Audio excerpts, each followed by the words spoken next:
Muy buenas amigos, es un gusto poder traerles nuevamente un episodio más, de una hora de miedo, con relatos de diferentes autores. Antes que todo, les mando saludos cordiales a Eduardo Ríos, Levia Kerman, Nando Córdoba, Sembar, Bruja Maruja, Aurora Muñoz, 2R Channel, Fidel Ortiz García, Jag Luengo, Daniel Sierra, Juan Santiago, Carolina Arredondo, y a Ingrid Rivera Coyote. Espero subir lo más pronto posible, el capítulo 36 de Viruseta Positivo, la reina del enjambre. Además de una nueva historia de creación propia que ya estoy empezando a escribirla para ustedes.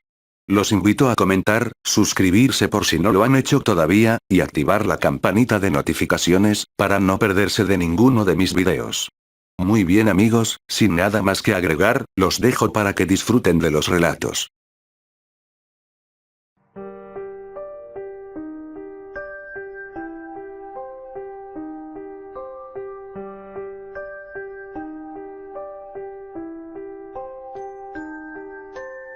El Conde Magnus. ¿De qué modo llegaron a mis manos los documentos que me han servido para tejer una historia coherente? Es algo que el lector averiguará al final.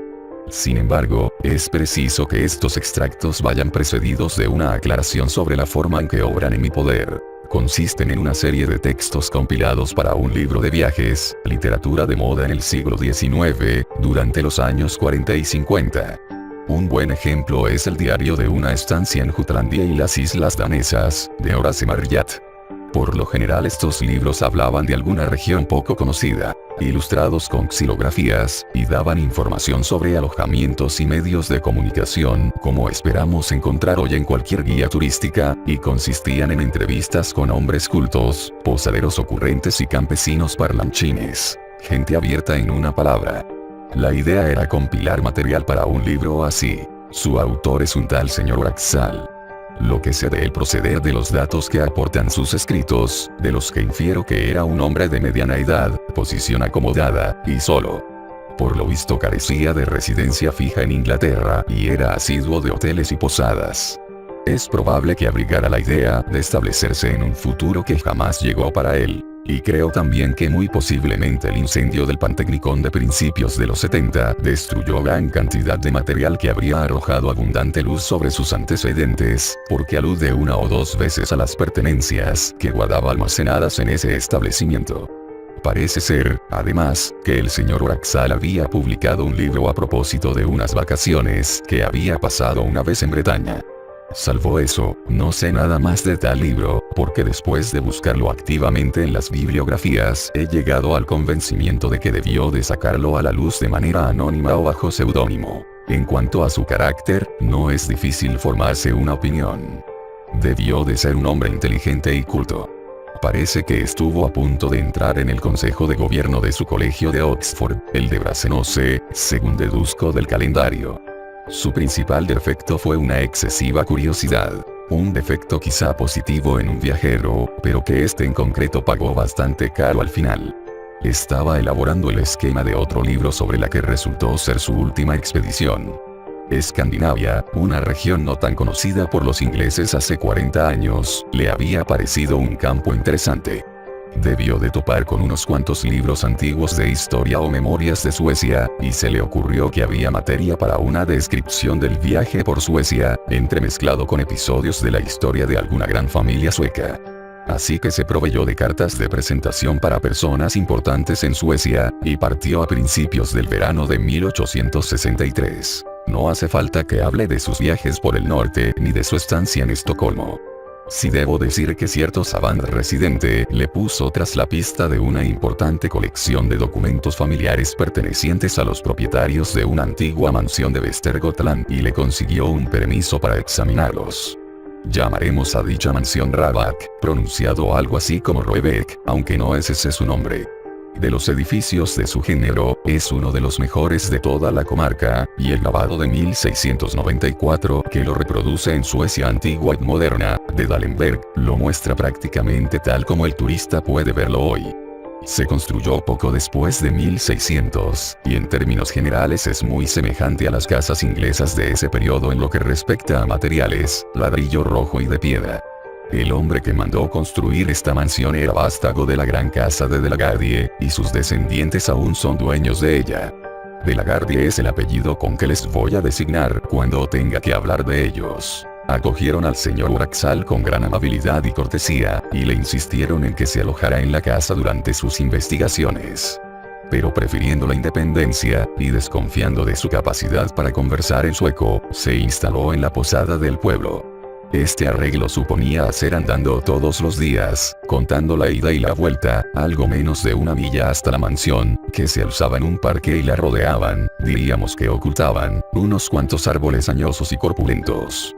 Cerca de ella encontrabas el jardín vallado, y a continuación una apretada arboleda que bordea uno de esos lagos de que está salpicado el país.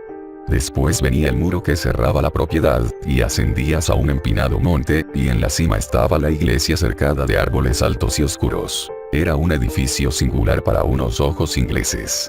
La nave central y las laterales eran bajas, y estaban ocupadas con bancos y galerías. En la galería oeste se alzaba un órgano antiguo, de colores alegres y tubos plateados. El techo había sido decorado por un artista del siglo XVII con un extraño y horrendo juicio final lleno de llamas pálidas, ciudades que se derrumbaban, barcos ardiendo, almas llorando y demonios marrones y sonrientes. Del techo colgaban coronas de latón. El púlpito era como una casa de mulecas, y estaba cubierto de pequeños querubines y santos en madera policromada. Adosado al atril del predicador había un estante con 3 ampolletas. Cosas así pueden verse hoy en muchas iglesias suecas, pero lo que distinguía esta era un añadido al edificio original. Adosado al extremo este de la nave norte, el dueño de la mansión había erigido un mausoleo para él y su familia. Consistía en un edificio octogonal alargado, iluminada por una serie de ventanas ovaladas, y con el techo en cúpula, coronado por una especie de calabaza que se prolongaba hacia arriba en espiral, forma que les gustaba enormemente a los arquitectos suecos. La cubierta era de cobre y estaba pintada de negro, mientras que los muros eran blancos. Este mausoleo carecía de acceso desde la iglesia. Tenía su pórtico y escalinata en la fachada norte. Pasado el cementerio que rodea la iglesia arranca el camino del pueblo, y en solo 3 o 4 minutos se llega a la puerta de la posada. El primer día de estancia en Rabac, el señor Uraxal encontró la iglesia abierta, y tomó notas del interior que acabo de resumir. No pudo entrar en el mausoleo. Observó, mirando por el ojo de la cerradura, que tenía bellas imágenes de mármol, sarcófagos de cobre y abundantes ornamentos heráldicos, cosa que le puso muy ansioso en pasar un buen rato inspeccionando. Los papeles que examinó resultaron ser del tipo que quería incluir en su libro. Había correspondencia familiar, diarios y libros de los primeros dueños, todo guardado y escrito con letra clara, lleno de detalles curiosos. El primer de la Gardie aparecía en ellos como un hombre fuerte e inteligente. Poco después de construida la mansión, hubo un periodo de agitación en la comarca, los campesinos se habían levantado y habían atacado varios castillos causando algún estrago. El dueño de Rabac tuvo un papel destacado en la represión de la revuelta, y se hacía referencia a la ejecución de los cabecillas y a diversos castigos infligidos con mano implacable. El retrato de este tal Magnus de la Gardie era de los mejores que había en la casa, y el señor Uraxal lo estudió con interés. No da una descripción detallada de él, pero intuyo que el rostro debió de causarle impresión más por su fuerza que por su belleza. De hecho, dice que el conde Magnus era un hombre fenomenalmente repugnante. Ese día el señor Uraxal cenó con la familia y regresó andando ya tarde, aunque aún no era de noche. Recordar preguntarle al sacristán, escribe, si puede dejarme entrar en el mausoleo junto a la iglesia.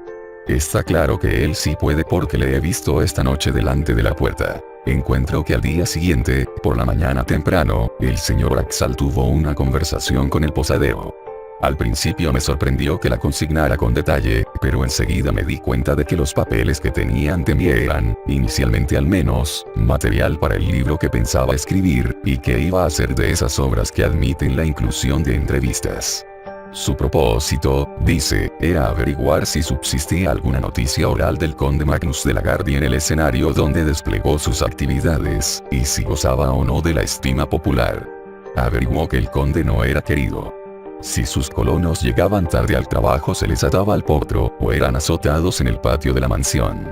Hubo 1 o 2 casos de dueños de tierra que adentraron su linde en los dominios del señor, y cuyas casas habían ardido de manera misteriosa una noche de invierno con toda la familia dentro. Pero lo que parecía tener más impresionado al posadero, porque volvió sobre ello más de una vez, era que había tomado parte en la peregrinación negra, de la que se había traído algo a alguien. Naturalmente, me preguntaréis, ¿cómo hizo el señor Oraxal? ¿Qué es eso de la peregrinación negra? Pero vuestra curiosidad tendrá que quedar insatisfecha, como quedó la del señor Oraxal. El posadero eludió darle explicaciones, o responderle siquiera. Y al requerirse su presencia en otra parte, se apresuró a marcharse con evidente alivio, asomando la cabeza por la puerta unos minutos después, para decir que tenía que salir para Escara y que no estaría de vuelta hasta la noche. Así que el señor Oraxal tuvo que acudir un poco frustrado a su trabajo diario en la mansión. Los papeles que tenía entre manos en ese momento dieron muy pronto otro curso a sus pensamientos, ya que se trataba de la correspondencia entre Sofía Albertina, de Estocolmo, y su prima casada Ulrika Leonora, de Rabac, durante los años 1705-1710. Las cartas eran de excepcional interés, dada la luz que arrojaban sobre la cultura de ese periodo en Suecia, como puede confirmar cualquiera que las haya leído en el Boletín de Manuscritos Históricos de Suecia, donde se publicaron en su totalidad. Por la tarde había terminado con ellas, y tras devolver las cajas donde se guardaban a su sitio en la estantería, procedió a bajar algunos de los volúmenes para decidir a cuál se dedicaría al día siguiente. El anaquel con el que había dado estaba ocupado en su mayor parte por una colección de libros de contabilidad, con la letra del primer conde Magnus.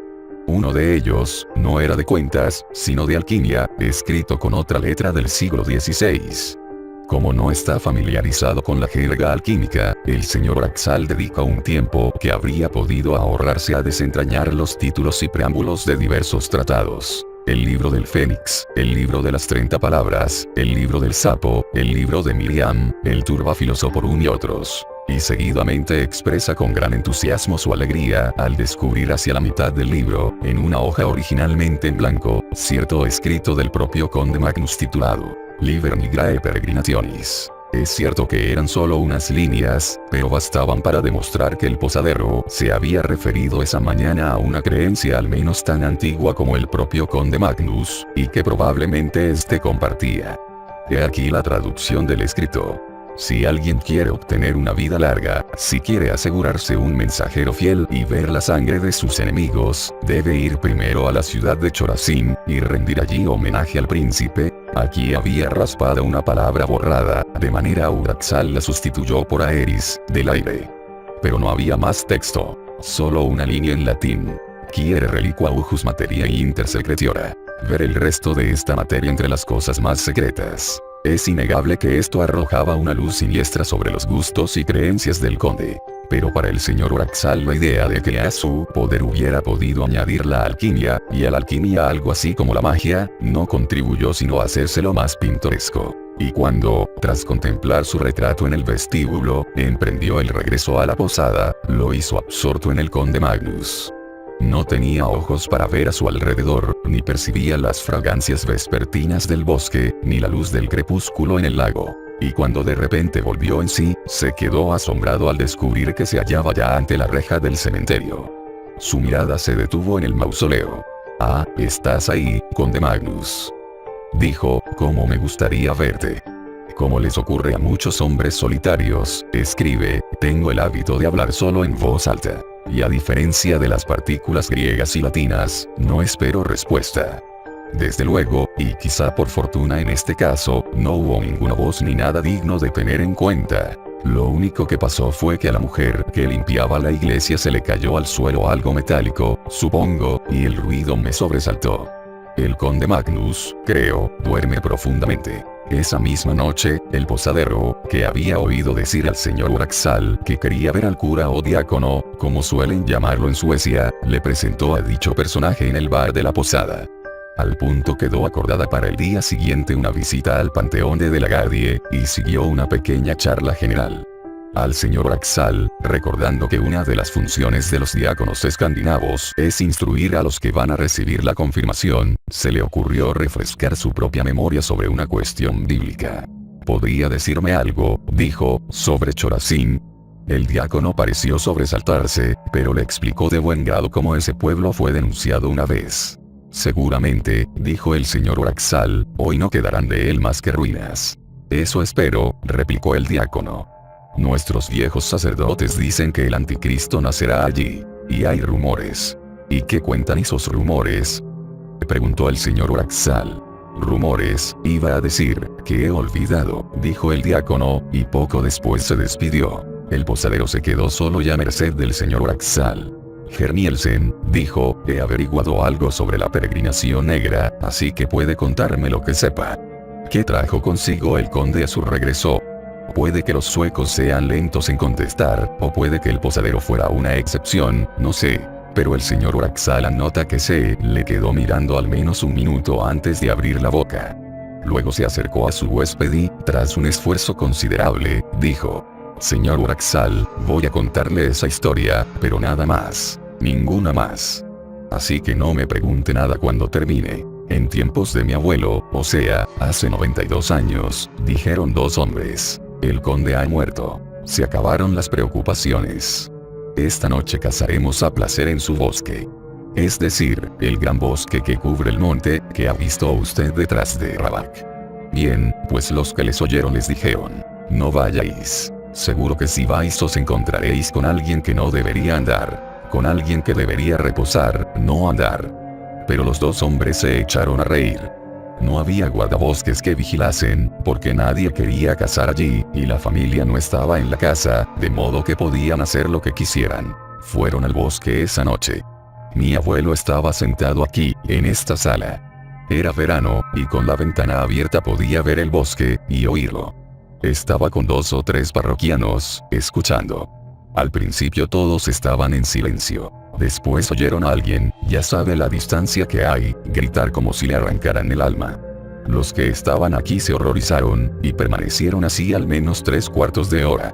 Después oyeron a alguien a solo unas 300 anas. Le oyeron reír a carcajadas. No era ninguno de los que habían ido a cazar, y lo cierto es que nadie de los presentes aquí se atrevió a decir que fuera una risa humana. Poco después oyeron cerrarse una enorme puerta. Esa madrugada, cuando salió el sol, fueron todos al cura, y le dijeron: Padre, vístase y venga a enterrar a Anders Hornsen y Hans Torboholm. Como comprenderá, estaban seguros de que habían muerto. Así que fueron al bosque. Mi abuelo jamás lo olvidó. Contaba que iban muertos de miedo. El cura, también, estaba blanco como el papel. Después de escucharles comentó: he oído un alarido en mitad de la noche, y después he oído una risa. Si no consigo olvidar eso, no podré volver a dormir. Fueron, pues, al bosque, y encontraron a esos hombres en la linde. Hans Torboholm estaba de pie, con la espalda contra un árbol, y no paraba de empujar con las manos el vacío que tenía delante. Así que no había muerto. Lo llevaron a Midhoping, pero murió antes del invierno. Estuvo empujando con las manos hasta el final. También encontraron a Anders Hornsen, pero estaba muerto. De él le puedo decir esto: había sido un hombre guapo, pero ahora no tenía rostro. Le habían succionado la carne, dejándole los huesos. Mi abuelo no lo olvidó. Cargaron a Anders Hornsen, le echaron un trapo sobre la cabeza, abrió la marcha el cura, y se pusieron a cantar el salmo de difuntos lo mejor que sabían. Y cuando iban por el final del primer versículo, tropezó uno de ellos, el que llevaba la cabeza de la camilla, por lo que los otros se volvieron, vieron que los ojos de Anders Hornsen miraban fijamente porque no tenían párpados que los cerrasen. No podían soportarlo. Así que el cura volvió a echarle el lienzo encima, mandó traer una azada, y allí mismo le enterraron. El señor Oraxal consigna al día siguiente, poco después de desayunar, pasó el diácono a recogerle, y le llevó a la iglesia y al mausoleo. Observó que la llave del mausoleo colgaba de un clavo junto al púlpito, y se le ocurrió que, como al parecer no cerraban la puerta de la iglesia, no le sería difícil efectuar una segunda y más reservada visita a los monumentos. No dejó de encontrar imponente el edificio al entrar. Los monumentos, en su mayoría erigidos en los siglos XVII y XVI, eran dignos aunque recargados, y abundaban los epitafios y los blasones. El espacio central de la estancia lo ocupaban 3 sarcófagos de cobre cubiertos de ornamentos. 2 de ellos tenían, como es frecuente en Suecia y en Dinamarca, una gran cruz metálica en la tapa. El tercero, del conde Magnus, al parecer, en vez de cruz tenía grabada una efigie de tamaño natural, y alrededor varias franjas que representaban diversas escenas. Una era una batalla, con un cañón escupiendo humo, plazas amuralladas y tropas de piqueros. Otra representaba una ejecución. En una tercera, entre árboles, había un hombre corriendo con todas sus fuerzas, el pelo flotante y los brazos extendidos. Tras él iba una figura extraña. Era difícil determinar si el artista había pretendido representar a un hombre y no había sabido darle la semejanza necesaria, o si la había hecho todo lo monstruosa que parecía. Dada la destreza con que estaba trazado el resto de la escena, el señor Axal se inclinaba por esta segunda posibilidad. Era una figura grotesca, envuelta en un ropaje con caperuza que arrastraba por el suelo. La extremidad de la figura que asomaba no tenía forma de brazo. El señor Axal la compara al tentáculo de un pulpo. Y añade: al ver esto me dije, evidentemente se trata de alguna representación alegórica. Un demonio persiguiendo a un alma acosada. Quizás sea el origen de la historia del conde Magnus y su misterioso compañero. Veamos cómo está representado el montero. Sin duda será un demonio tocando el cuerno. Pero, como descubrió a continuación, solo encontró la forma de un hombre envuelto en una capa en lo alto de un cerro, apoyado en un bastón, observando la persecución con un interés que el grabador había tratado de expresar en la actitud. El señor Axal observó los sólidos candados de acero que cerraban el sarcófago. Uno de ellos había desprendido. Acto seguido, no queriendo entretener más al diácono ni quitar más tiempo a su propio trabajo, continuó su camino hacia la mansión. Es curioso cómo, anota, cuando uno hace un trayecto familiar se abisma en sus pensamientos al extremo de perder la noción de lo que le rodea. Esta noche es la segunda vez que no me he dado cuenta a dónde me dirigía. Es verdad que había planeado hacer una visita secreta al mausoleo para copiar los epitafios, cuando de repente he vuelto en mí, por así decir, y me he sorprendido abriendo la reja del cementerio y, creo murmurando algo así como: ¿estás despierto, conde Magnus? ¿Duermes, conde Magnus? Y algo más que no recuerdo.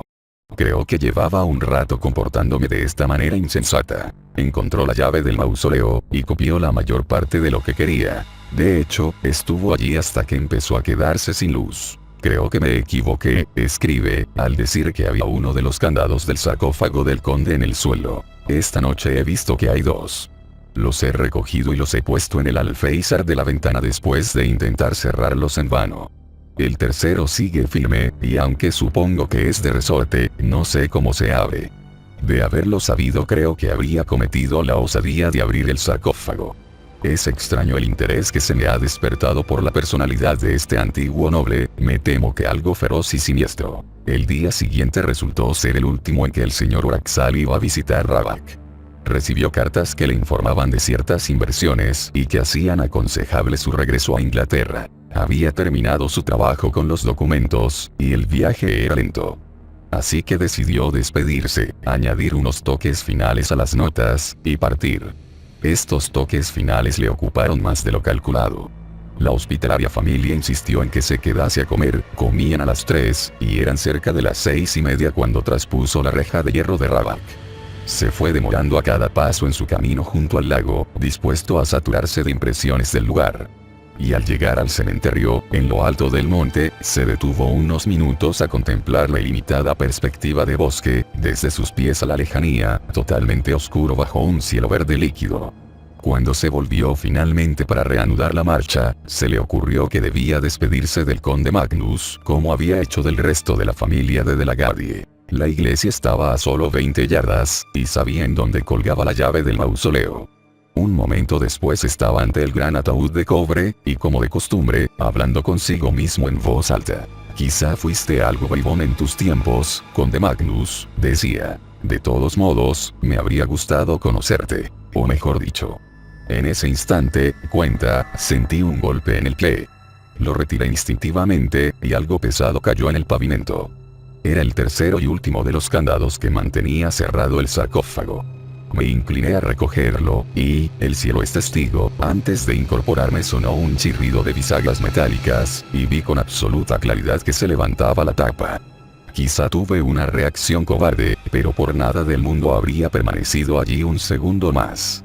Salí del terrible edificio en menos de lo que tardó en escribir estas palabras, casi con la misma celeridad con que hubiera podido decirlas. Y lo que aún me asusta más, no pude echar la llave a la cerradura. Sentado aquí en mi habitación, mientras consigno estos hechos, aún no hace 20 minutos de todo esto, me pregunto si continuó el chirrido metálico. Solo sé que hubo algo más que me alarmó aparte de lo que he dicho, aunque no consigo precisar si se trataba de un ruido o de una visión. ¿Qué he hecho? Pobre señor Wraxall. Al día siguiente emprendió el regreso y llegó a Inglaterra sin novedad. Sin embargo, como deduzco del cambio de letra y sus anotaciones incoherentes, era un hombre psíquicamente destrozado. Uno de los varios cuadernos que me han llegado, con anotaciones suyas, proporciona, no una clave, pero sí una especie de indicio sobre su estado. Gran parte del viaje lo hizo en transbordador, y encuentro no menos de 6 penosos esfuerzos por enumerar y describir a sus compañeros de viaje. Son del siguiente tenor. 24. Sacerdote del pueblo de Scane. Usual chaqueta negra y sombrero flexible negro. 25. Viajante de comercio que viene de Estocolmo y se dirige a Trollhättan. 26. Individuo con capa negra, sombrero de ala ancha, muy anticuado. Esta última anotación está subrayada. Y añade el siguiente comentario. Tal vez sea idéntico al número 13. Aún no le he visto la cara.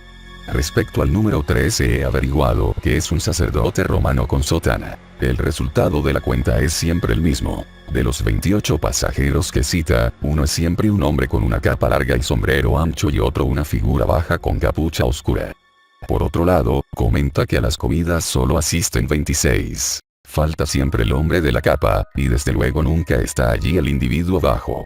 Al llegar a Inglaterra parece que el señor Wraxall desembarcó en Harwich, y que decidió ponerse fuera del alcance de cierta persona o personas que no especifica, pero que evidentemente había llegado a creer que le seguían. Así que tomó un vehículo, un coche cerrado, ya que no se fiaba del ferrocarril, y se dirigió a campo abierto al pueblo de Belchamp St. Paul. Eran alrededor de las 9 de una noche de luna de agosto cuando llegó. Iba mirando por la ventanilla cómo desfilaban veloces los campos y los arbolados. De repente llegaron a una encrucijada, en una de las esquinas había 2 figuras de pie, inmóviles, las 2 embozadas en ropas oscuras. La más alta llevaba sombrero, la más baja una caperuza. No le dio tiempo a verles la cara, ni los personajes hicieron gesto alguno que él pudiese reconocer. Sin embargo, el caballo se espantó y emprendió el galope, mientras el señor Wraxall se echaba hacia atrás en su asiento presa del pánico. Los había visto anteriormente. Llegado a Belchamp St. Paul, fue lo bastante afortunado para encontrar un alojamiento amueblado y decoroso, y las siguientes 24 horas las vivió, relativamente hablando, en paz. Sus últimas notas las escribió ese día. Son demasiado inconexas y exclamatorias para incluirlas aquí. Pero su sustancia es bastante clara. Espera la visita de sus perseguidores, no sabe cuándo ni cómo, y su grito constante es: ¿qué he hecho? ¿Y acaso no hay esperanza? Sabe que los médicos le declararían loco, que la policía se reiría de él. El sacerdote está ausente del pueblo. ¿Qué puede hacer, sino cerrar la puerta con llave y encomendarse a Dios? La gente de Belchamp St. Paul aún recordaba el año pasado como un señor desconocido llegó un atardecer de agosto, hace años, y le encontraron muerto al segundo día por la mañana, y hubo una investigación. Los miembros del jurado que vieron el cuerpo se marearon al ver el cadáver, y ninguno quiso contar qué había visto. Y el veredicto fue designio divino, y como las personas que vivían en la casa la dejaron esa misma semana y se fueron del lugar. Pero creo que ignoran que se haya arrojado nunca ninguna luz sobre ese misterio. Y ocurre que el año pasado, esa casa vino a parar a mis manos como parte de un legado. Llevaba desocupada desde 1863, y no parecía haber esperanza alguna de alquilarla, de modo que la mandé derribar. Entonces aparecieron los papeles que acabo de resumir en una alacena olvidada bajo la ventana del mejor dormitorio.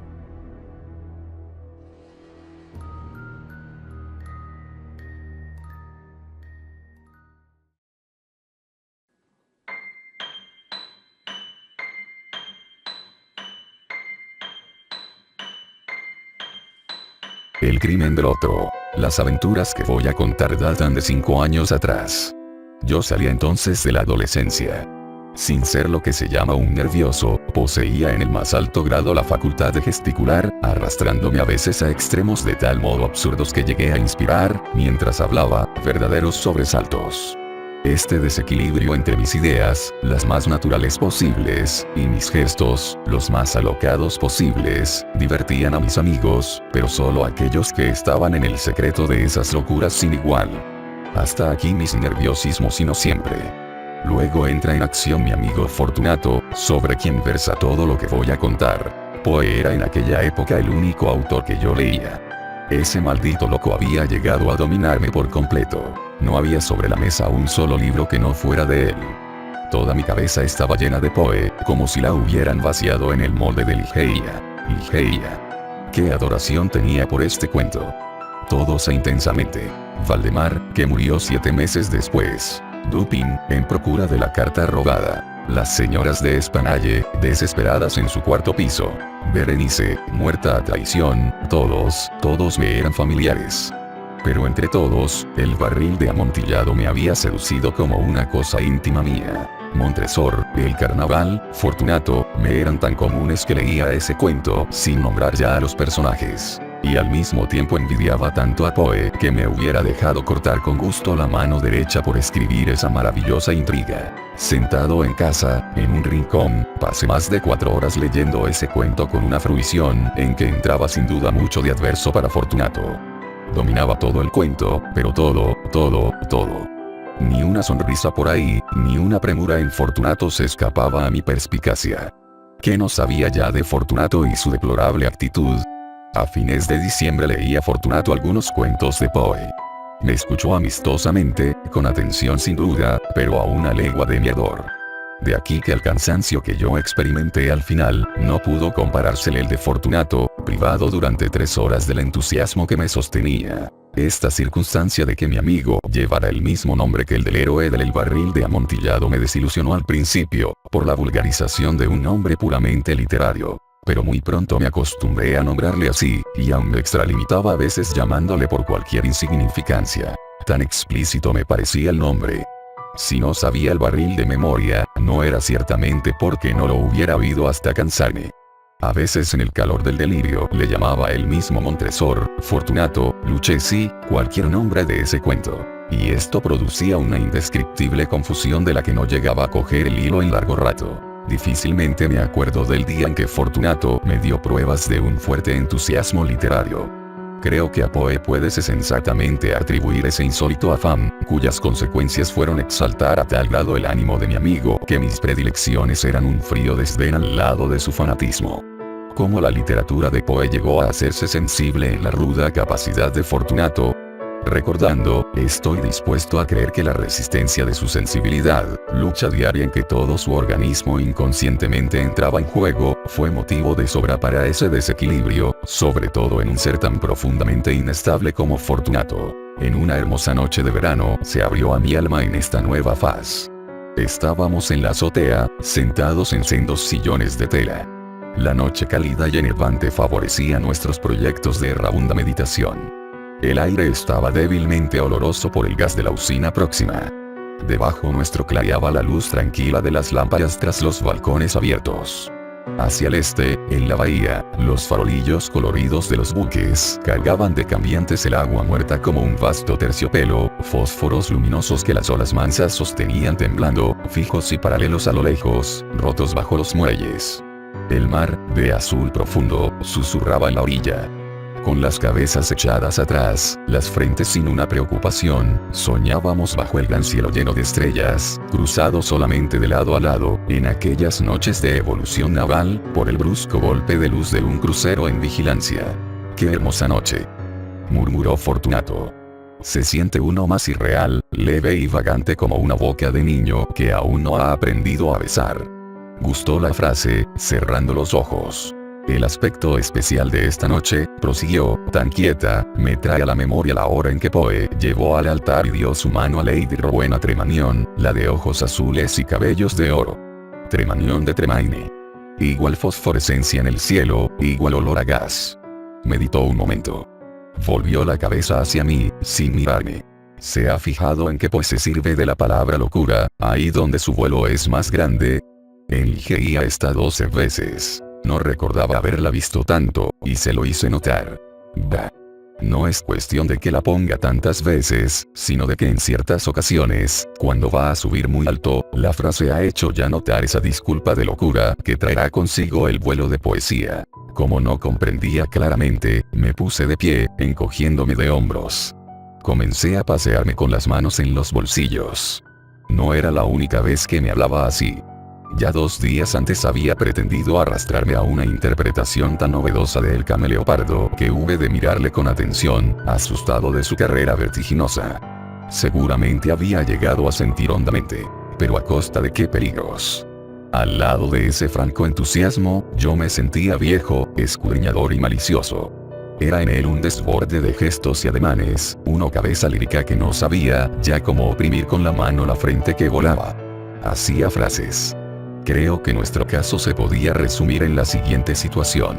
En un cuarto donde estuviéramos con Poe y sus personajes, yo hablaría con de estos, y en el fondo Fortunato y los héroes de las historias extraordinarias charlarían entusiasmados de Poe. Cuando lo comprendí recobré la calma, mientras Fortunato proseguía su vagabundaje lírico sin ton ni son. Algunos triunfos de Poe consisten en despertar en nosotros viejas preocupaciones musculares, dar un carácter de excesiva importancia al movimiento, tomar al vuelo un ademán cualquiera y desordenarlo insistentemente hasta que la constancia concluya por darle una vida bizarra. Perdón, le interrumpí. Niego por lo pronto que el triunfo de Poe consista en eso. Después, supongo que el movimiento en sí debe ser la locura de la intención de moverse.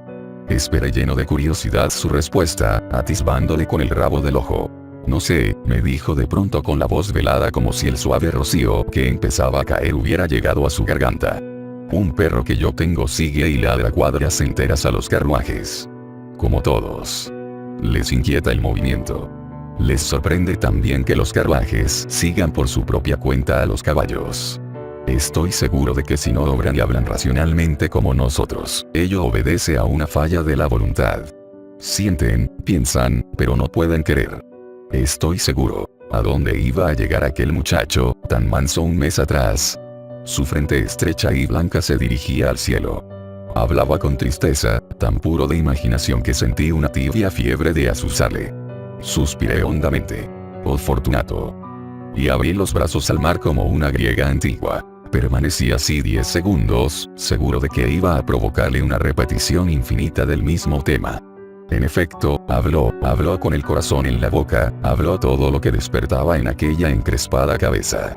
Antes le dije algo sobre la locura en términos generales. Creo sobre la facultad de escapar milagrosamente al movimiento durante el sueño. El sueño, siguió, o, más bien dicho, el sueño dentro de un sueño, es un estado de absoluta locura. Nada de conciencia, esto es, la facultad de presentarse a sí mismo lo contrario de lo que se está pensando y admitirle como posible. La tensión nerviosa que rompe las pesadillas tendría el mismo objeto que la ducha en los locos. El chorro de agua provoca esa tensión nerviosa que llevará al equilibrio, mientras en el ensueño esa misma tensión quiebra, por decirlo así, el eje de la locura. En el fondo el caso es el mismo. Prescindencia absoluta de oposición. La oposición es el otro lado de las cosas.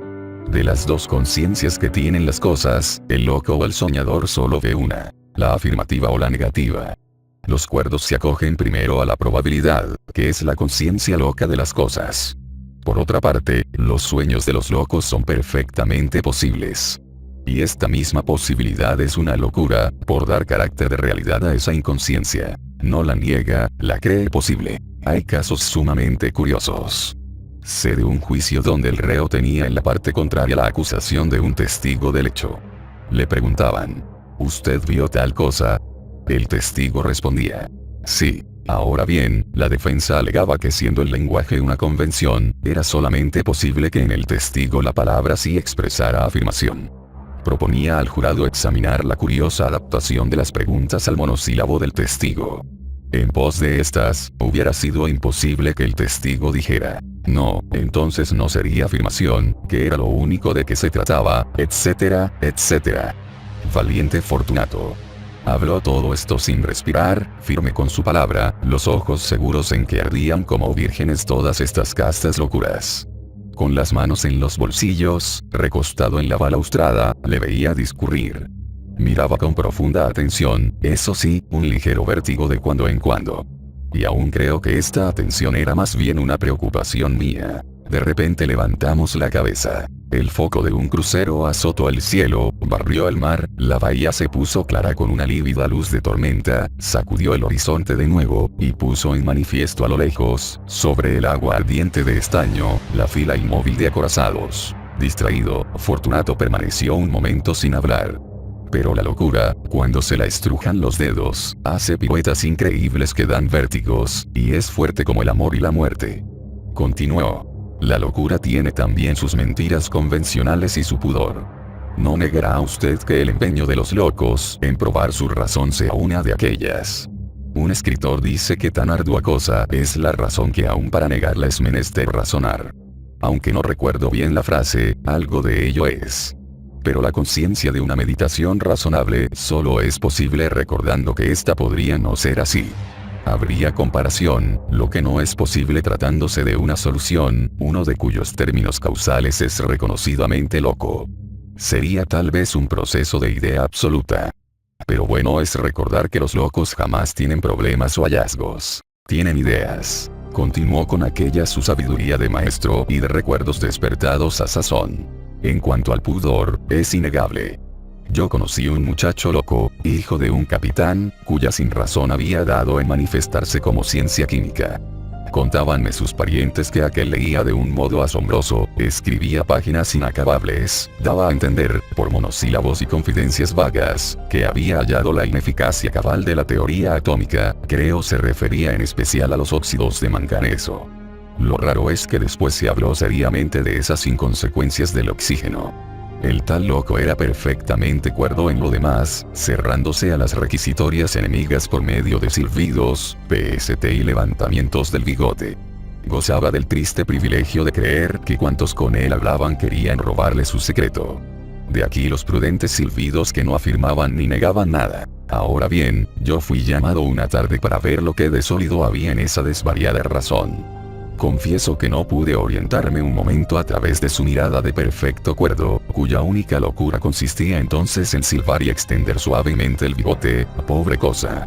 Le hablé de todo, demostré una ignorancia crasa para despertar su orgullo, llegué hasta exponerle teoría tan extravagante y absurda que dudé si esa locura a alta presión sería capaz de ser comprendida por un simple loco. Nada hallé. Respondía apenas. Es verdad, son cosas, PST, ideas, PST, PST. Y aquí estaban otra vez las ideas en toda su fuerza. Desalentado, le dejé. Era imposible obtener nada de aquel fino diplomático. Pero un día volví con nuevas fuerzas, dispuesto a dar a toda costa con el secreto de mi hombre. Le hablé de todo otra vez. No obtenía nada. Al fin, al borde del cansancio, me di cuenta de pronto de que durante esa y la anterior conferencia yo había estado muy acalorado con mi propio esfuerzo de investigación y hablé en demasía. Había sido observado por el loco. Me calmé entonces y dejé de charlar. La cuestión cesó y le ofrecí un cigarro. Al mirarme inclinándose para tomarle, me alicé los bigotes lo más suavemente que me fue posible. Dirigióme una mirada de soslayo y movió la cabeza sonriendo. Aparté la vista, más atento a sus menores movimientos. Al rato no pudo menos que mirarme de nuevo, y yo a mi vez me sonreí sin dejar el bigote. El loco se serenó por fin y habló todo lo que deseaba saber. Yo había estado dispuesto a llegar hasta el silbido, pero con el bigote bastó. La noche continuaba en paz. Los ruidos se perdían en aislados estremecimientos, el rodar lejano de un carruaje, los cuartos de hora de una iglesia, en el puerto. En el cielo puro las constelaciones ascendían. Sentíamos un poco de frío. Como Fortunato parecía dispuesto a no hablar más, me subí el cuello del saco, froté rápidamente las manos, y dejé caer como una bala perdida. Era perfectamente loco. Al otro lado de la calle, en la azotea, un gato negro caminaba tranquilamente por el pretil. Debajo nuestro 2 personas pasaron. El ruido claro sobre el adoquín me indicó que cambiaban de vereda. Se alejaron hablando en voz baja. Me había sido necesario todo este tiempo para arrancar de mi cabeza un sinnúmero de ideas que al más insignificante movimiento se hubieran desordenado por completo. La vista fija se me iba. Fortunato decrecía, hasta convertirse en un ratón que yo miraba. El silbido desesperado de un tren expreso correspondió exactamente a ese monstruoso ratón. Rodaba por mi cabeza una enorme distancia de tiempo y un pesadísimo y vertiginoso girar de mundos. 3 llamas cruzaron por mis ojos, seguidas de 3 dolorosas puntadas de cabeza. Al fin logré sacudir eso y me volví. Vamos. Vamos. Me pareció que tenía un poco de frío. Estoy seguro de que lo dijo sin intención. Pero esta misma falta de intención me hizo temer no sé qué horrible extravío. Esa noche, solo ya y calmado, pensé detenidamente. Fortunato me había transformado, esto era verdad. Pero me condujo él al vértigo en que me había enmarañado, dejando en las espinas, a guisa de cándidos vellones de lana, 4 o 5 ademanes rápidos que enseguida oculté. No lo creo. Fortunato había cambiado, su cerebro marchaba a prisa. Pero de esto al reconocimiento de mi superioridad había una legua de distancia. Este era el punto capital. Yo podía hacer 1000 locuras, dejarme arrebatar por una endemoniada lógica de gestos repetidos, dar en el blanco de una ocurrencia del momento y retorcerla hasta crear una verdad extraña, dejar de lado la mínima intención de cualquier movimiento vago y acogerse a la que podría haberle dado un loco excesivamente detallista. Todo esto y mucho más podía yo hacer. Pero en estos desenvolvimientos de una excesiva posesión de sí, virutas de torno que no impedían un centraje absoluto, Fortunato solo podía ver trastornos de sugestión motivados por tal o cual ambiente propicio, de que él se creía sutil entrenador. Pocos días más tarde me convencí de ello. Paseábamos. Desde las 5 habíamos recorrido un largo trayecto. Los muelles de Florida, las revueltas de los pasadizos, los puentes carboneros, la universidad, el rompeolas que había de guardar las aguas tranquilas del puerto en construcción, cuya tarjeta de acceso nos fue acordada gracias al recrudecimiento de amistad que en esos días tuvimos con un amigo nuestro, ahora de luto, estudiante de ingeniería. Fortunato gozaba esa tarde de una estabilidad perfecta, con todas sus nuevas locuras, eso sí, pero tan en equilibrio como las del loco de un manicomio cualquiera. Hablábamos de todo, los pañuelos en las manos, húmedos de sudor. El mar subía al horizonte, anaranjado en toda su extensión. 2 o 3 nubes de amianto erraban por el cielo purísimo. Hacia el cerro de negro verdoso, el sol que acababa de trasponerlo circundaba lo de una aureola dorada. 3 muchachos cazadores de cangrejos pasaron a lo largo del muro. Discutieron un rato. 2 continuaron la marcha saltando sobre las rocas con el pantalón a la rodilla. El otro se quedó tirando piedras al mar. Después de cierto tiempo exclamé, como en conclusión de algún juicio interno provocado por la tal caza. Por ejemplo, bien pudiera ser que los cangrejos caminaran hacia atrás para acortar las distancias. Indudablemente el trayecto es más corto. No tenía deseos de descarrilarle. Dije eso por costumbre de dar vuelta a las cosas. Y Fortunato cometió el lamentable error de tomar como locura mía lo que era entonces locura completamente del animal, y se dejó ir a corolarios por demás sutiles y vanidosos. Una semana después Fortunato cayó. La llama que temblaba sobre él se extinguió, y de su aprendizaje inaudito, de aquel lindo cerebro desvariado que daba frutos amargos y jugosos como las plantas de un año, no quedó sino una cabeza distendida y hueca, agotada en 15 días, tal como una muchacha que tocó demasiado pronto las raíces de la voluptuosidad. Hablaba aún, pero disparataba. Si tomaba a veces un hilo conductor, la misma inconsciente crispación de ahogado con que se sujetaba a él, le rompía. En vano traté de encauzarle, haciéndole notar de pronto con el dedo extendido y suspenso para lavar ese imperdonable olvido, el canto de un papel, una mancha diminuta del suelo. Él, que antes hubiera reído francamente conmigo, sintiendo la absoluta importancia de esas cosas así vanidosamente aisladas, se ensañaba ahora de tal modo con ellas que les quitaba su carácter de belleza únicamente momentánea y para nosotros. Puesto así fuera de carrera, el desequilibrio se acentuó en los días siguientes. Hice un último esfuerzo para contener esa decadencia volviendo a Poe, a causa de sus exageraciones. Pasaron los cuentos, y leía, El doble crimen, El gato negro. Yo leía, él escuchaba. De vez en cuando le dirigía rápidas miradas. Me devoraba constantemente con los ojos, en el más santo entusiasmo. No sintió absolutamente nada, estoy seguro.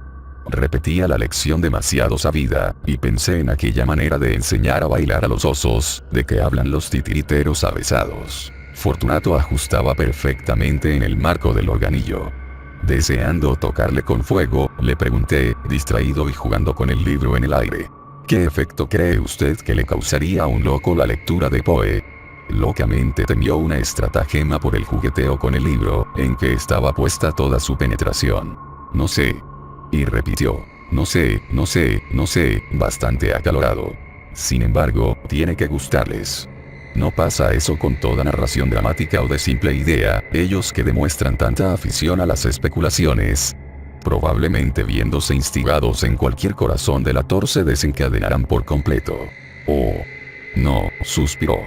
Lo probable es que todos creyeran ser autores de tales páginas. O simplemente, tendrían miedo de quedarse locos, y se llevó la mano a la frente, con alma de héroe. Suspendí mis juegos malabares. Con el rabo del ojo me enviaba una miradilla vanidosa. Pretendía afrontarlo y me desvié. Sentí una sensación de frío adelgazamiento en los tobillos y el cuello. Me pareció que la corbata, floja, se me desprendía. Pero está loco. Le grité levantándome con los brazos abiertos. Está loco. Grité más. Hubiera gritado mucho más pero me equivoqué y saqué toda la lengua de costado. Ante mi actitud, se levantó evitando apenas un salto, me miró de costado, acercóse a la mesa, me miró de nuevo, movió 2 o 3 libros, y fue a fijar cara y manos contra los vidrios, tocando el tambor. Entretanto yo estaba ya tranquilo y le pregunté algo. En vez de responderme francamente, dio vuelta un poco la cabeza y me miró a hurtadillas, si bien con miedo, envalentonado por el anterior triunfo. Pero se equivocó. Ya no era tiempo, debía haberlo conocido. Su cabeza, en pos de un momento de loca inteligencia dominadora, se había quebrado de nuevo. Un mes siguió. Fortunato marchaba rápidamente a la locura, sin el consuelo de que ésta fuera uno de esos anonadamientos espirituales en que la facultad de hablar se convierte en una sencilla persecución animal de las palabras. Su locura iba derecha a un idiotismo craso, imbecilidad de negro que pasea todas las mañanas por los patios del manicomio su cara pintada de blanco. A ratos atareábame en apresurar la crisis, descargándome del pecho, a grandes maneras, dolores intolerables. Sentándome en una silla en el extremo opuesto del cuarto, dejaba caer sobre nosotros toda una larga tarde, seguro de que el crepúsculo iba a concluir por no verme. Tenía avances. A veces gozaba haciéndose el muerto, riéndose de ello hasta llorar. 2 o 3 veces se le cayó la baba. Pero en los últimos días de febrero le acometió un irreparable mutismo del que no pude sacarle por más esfuerzos que hice. Me hallé entonces completamente abandonado. Fortunato se iba, y la rabia de quedarme solo me hacía pensar en exceso. Una noche de estas, le tomé del brazo para caminar. No sé a dónde íbamos, pero estaba contentísimo de poder conducirle. Me reía despacio sacudiéndole del brazo. Él me miraba y se reía también, contento. Una vidriera, repleta de caretas por el inminente carnaval, me hizo recordar un baile para los próximos días de alegría, del que la cuñada de Fortunato me había hablado con entusiasmo. ¿Y usted, Fortunato, no se disfrazará? Sí. Entiendo que iremos juntos. Divinamente. ¿Y de qué se disfrazará? ¿Me disfrazaré? Ya sé, agregué bruscamente. De Fortunato. ¿Eh? Rompió enormemente divertido. Sí, de eso. Y le arranqué de la vidriera. Había hallado una solución a mi inevitable soledad, tan precisa, que mis temores sobre Fortunato se iban al viento como un pañuelo. Me iban a quitar a Fortunato. Está bien. Yo me iba a quedar solo. Está bien. Fortunato no estaba a mi completa disposición. Está bien. Y sacudía en el aire mi cabeza tan feliz.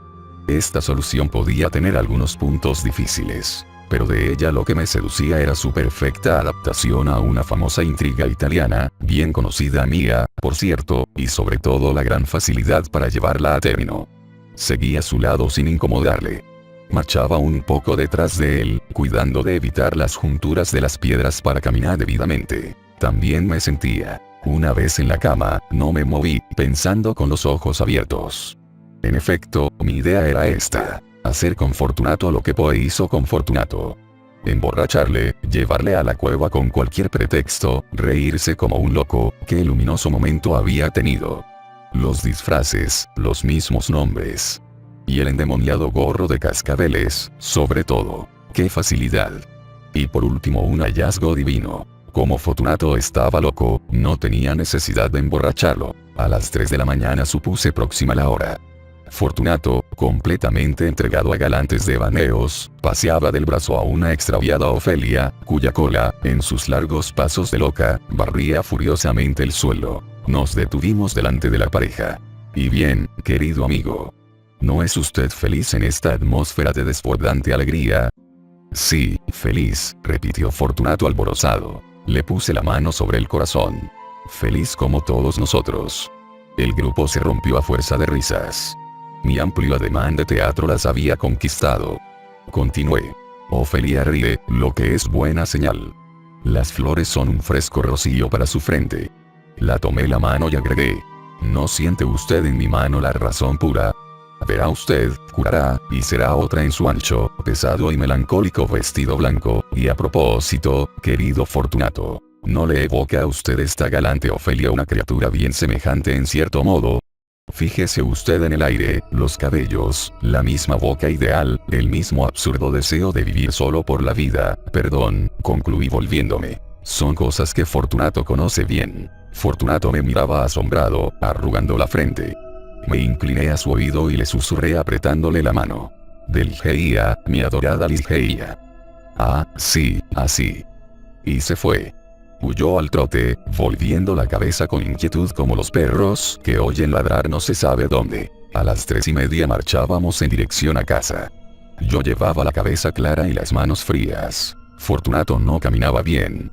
De repente se cayó, y al ayudarle se resistió tendido de espaldas.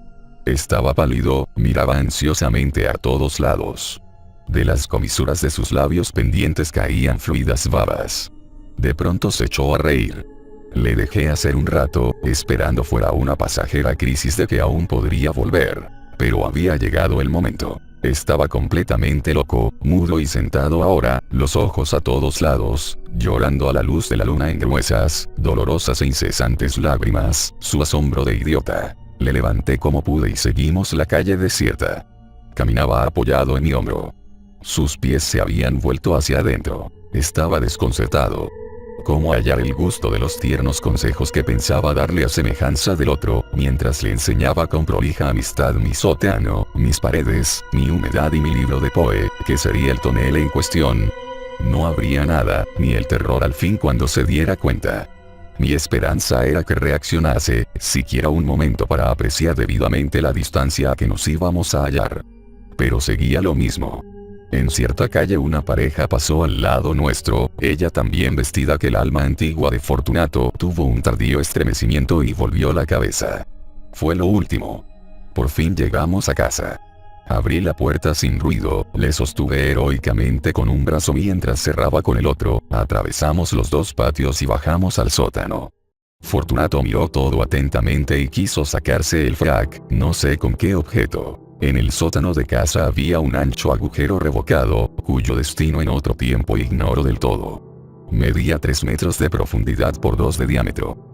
En días anteriores había amontonado en un rincón gran cantidad de tablas y piedras, apto todo para cerrar herméticamente una abertura. Allí conduje a Fortunato, y allí traté de descenderle. Pero cuando le cogí de la cintura se desasió violentamente, mirándome con terror. Por fin. Contento, me froté las manos. Toda mi alma estaba otra vez conmigo. Me acerqué sonriendo y le dije al oído, con cuanta suavidad me fue posible. Es el pozo, mi querido Fortunato. Me miró con desconfianza, escondiendo las manos. Es el pozo, querido amigo. Entonces una luz pálida le iluminó los ojos. Tomó de mi mano la vela, se acercó cautelosamente al hueco, estiró el cuello y trató de ver el fondo. Se volvió, interrogante. El pozo. Concluí, abriendo los brazos. Su vista siguió mi ademán. Ah, no. Me reí entonces, y lo expresé claramente bajando las manos. El pozo. Era bastante. Esta concreta idea, el pozo, concluyó por entrar en su cerebro completamente aislada y pura. La hizo suya. Era el pozo. Fue feliz del todo. Nada me quedaba casi por hacer. Le ayudé a bajar, y aproximé mi pseudo cemento. En pos de cada acción acercaba la vela y le miraba. Fortunato se había acurrucado, completamente satisfecho. Una vez me chistó. ¿Eh? Me incliné. Levantó el dedo sagaz y lo bajó perpendicularmente. Comprendí y nos reímos con toda el alma. De pronto me vino un recuerdo y me asomé rápidamente. ¿Y el nitro? Callé enseguida. En un momento eché encima las tablas y piedras. Ya estaba cerrado el pozo y Fortunato dentro. Me senté entonces, coloqué la vela al lado y como el otro, esperé. Fortunato. Nada. Sentiría. Más fuerte. Fortunato. Y un grito sordo, pero horrible, subió del fondo del pozo. Di un salto, y comprendí entonces, pero locamente, la precaución de Poe al llevar la espada consigo. Busqué un arma desesperadamente. No había ninguna. Tomé la vela y la estrellé contra el suelo. Otro grito subió, pero más horrible. A mi vez aullé. Por el amor de Dios. No hubo ni un eco. Aún subió otro grito y salí corriendo, y en la calle corrí 2 cuadras. Al fin me detuve, la cabeza zumbando. Ah, cierto. Fortunato estaba metido dentro de su agujero y gritaba. ¿Habría filtraciones? Seguramente en el último momento palpó claramente lo que se estaba haciendo, qué facilidad para encerrarlo. El pozo era su pasión. El otro Fortunato había gritado también. Todos gritan, porque se dan cuenta de sobra. Lo curioso es que uno anda más ligero que ellos. Caminaba con la cabeza alta, dejándome ir a ensueños en que Fortunato lograba salir de su escondrijo y me perseguía con iguales acechanzas, qué sonrisa más franca la suya.